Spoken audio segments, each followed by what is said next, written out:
I've been covering finance for nearly a decade, and I've written about some wild stuff. But there's no issue I've covered that causes more stress in people's lives than student loans. Some 1 in 6 American adults has a student loan. A quarter of them are having trouble paying it back, and it's no wonder. It's a horribly and needlessly complicated system. It's not easy to make sense of your finances. I'm Shahien Nasiripour, and I want to meet people with an obsession to beat the system and never leave money on the table.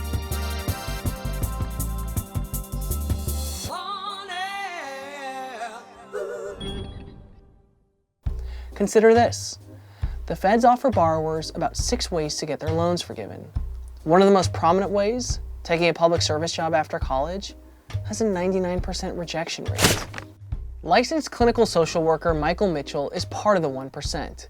He's one of the first to make it through the federal public service loan forgiveness program, which started in 2007. I visited his office in Manhattan to find out how. So by the time I got through this whole process and got the forgiveness, it was actually $170,000. Wow.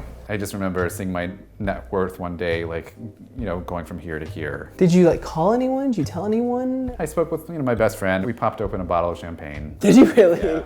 In 2007, Congress created public service loan forgiveness. The pitch for borrowers was, you spend 10 years as a nurse, police officer, basically work for a government agency or a nonprofit, and after 12 on-time payments a year for a decade, whatever's left of your debt is wiped away. It's a huge benefit available to about a quarter of all Americans with a job.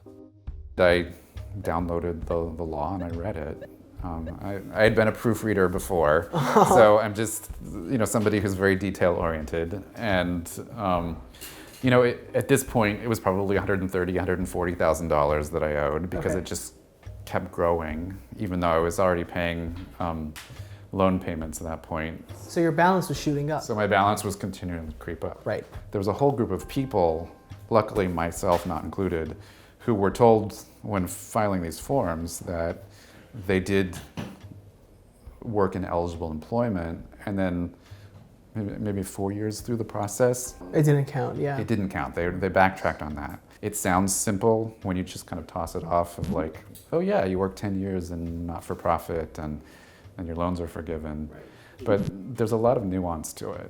How often did you call your loan servicer to talk about this? By the end, I was calling them probably every other day. Wow. But public service isn't the only way to get your student debt forgiven. You can die, for example.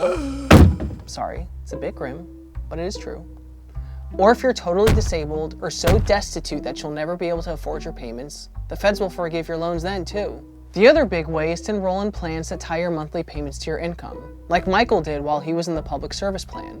Here's Bloomberg reporter Janet Lauren on how borrowers can pay less on their loans. Caution, there's a warning coming. There are programs called IncomeBased Repayment, and students can qualify based on what they're making. You also have to be mindful that the interest is going to be accruing. There's this scary term called negative amortization. And that means even though you may not be making a payment or you're making a small payment, the total balance of your loan is continuing to grow. Thanks, Janet. Let's look at the scary math Janet just laid out. Imagine you make 45 grand a year and you owe 50 grand at 6% interest. Now, you could try to pay it off over 10 years by making monthly payments of about 550 bucks.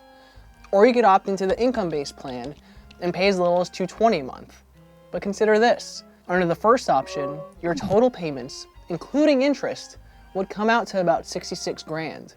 Under the second, because of all that interest, and because you'd be paying over about twice the amount of time, you'd pay more than 92 grand. Student loans can have really steep interest rates. And if you can afford it, you'd be better off paying a bit more than required because it'd be a smart way to avoid paying unnecessary interest. Remember, generally whatever interest you don't pay just gets added to your total balance. A lot of people are paying interest on interest.